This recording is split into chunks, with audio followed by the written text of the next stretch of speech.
I've a question, if I may. Well, here's the thing. I swore an oath to serve you, yes? And I understand the quest you're on, and this is all very fine and well. My question pertains to what you intend to do with me once this business is over with, as a point of curiosity.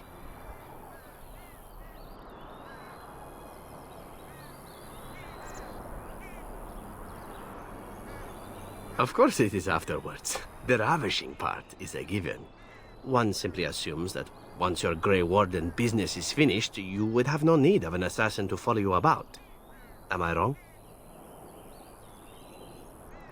I'm sure I could come up with a few more if pressed. It is good to know what my options might be, but that is for another time. For now, we have much to do, yes? Hold on, you. That's private property. That's an old man's home, that is. Keep out. Keep out.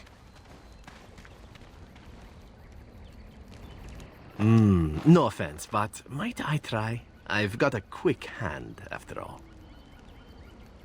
Ha, let's see. Oh, when was the last time I slipped my hand into some dark hole? I remember, long story that. And there we go. It was definitely trapped, but I'm too awesome by far. Here's what was inside.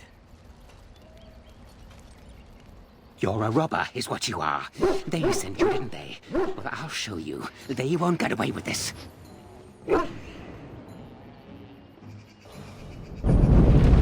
Interest you so? I simply wish to get to know those that I travel with. Is that wrong of me? No, of course it isn't. Well, let me see. It is hard to describe. It is comforting.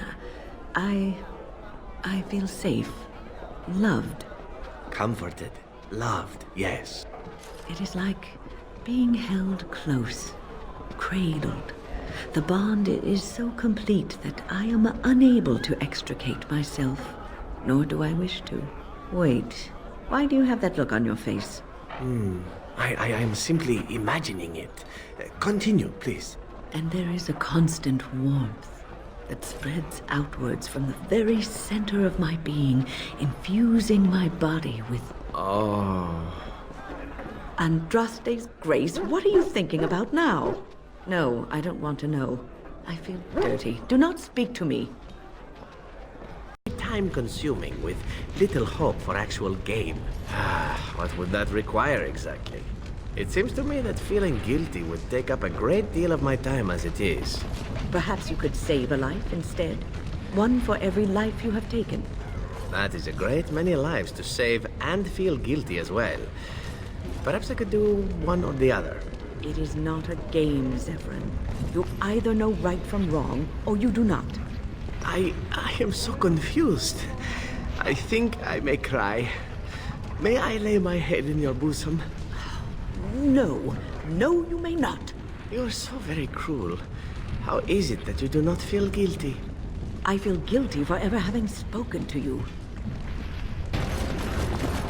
Wynne? Yes, Alistair? My shirt has a hole in it. I see. And? Can you mend it when we get back to camp? Can't you mend your own clothes? Why do I have to do it? Sometimes I pick up too much fabric and it ends up all puckered and the entire garment hangs wrong afterward. And you're, you know, grandmotherly. Grandmothers do that sort of thing, don't they? Darning socks and whatnot. Don't want me to have to fight Darkspawn in a shirt with a hole, do you? It might get bigger. I might catch cold. Oh, all right. I'll mend your shirt the next time we set up camp. Oh, and while you're at it, the elbows kind of need patching too. Careful, young man, or puckered garments may be the least of your problems. So, are you a very religious man, Alistair? I'm curious. I believe I heard you say you were raised in an abbey. I was raised in a castle. I was schooled in the abbey. As far as being religious, I don't know. Not especially. What about you? Not in your line of work, I expect. Why do you say that? I happen to be quite devoted in my way, as most Antivans are.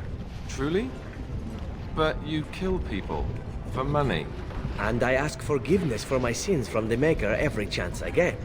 What manner of monster do you think I am? But You ask forgiveness and then you go right on with your sinning. The Maker has never objected. Why should you? I have no idea. Well, there you go. Perhaps you ought to think about asking for a little forgiveness yourself, huh? So, you and the boss, huh? If by boss you are referring to who I think you are correct. Just. Well, good luck with that. Why, thank you ever so much. You might want to, keep it down, though. I think I have a joke for you, my fine dwarven friend. Just don't expect me to laugh. So, a human, an elf, and a dwarf are walking down a trail beside a stream, and they stop to take a piss. All right, things are looking up. Continue.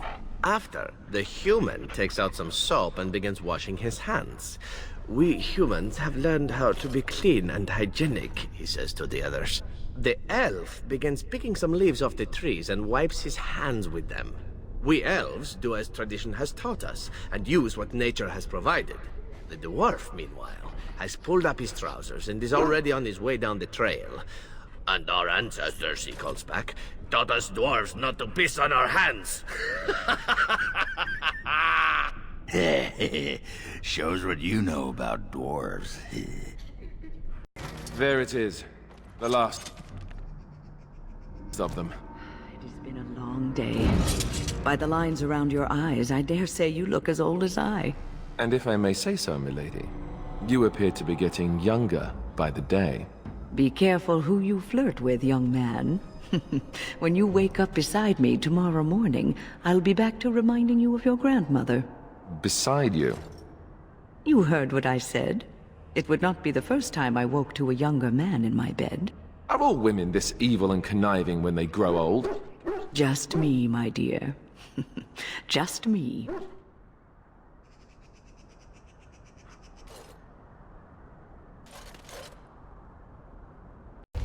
You sod. Tell that thing to give it back.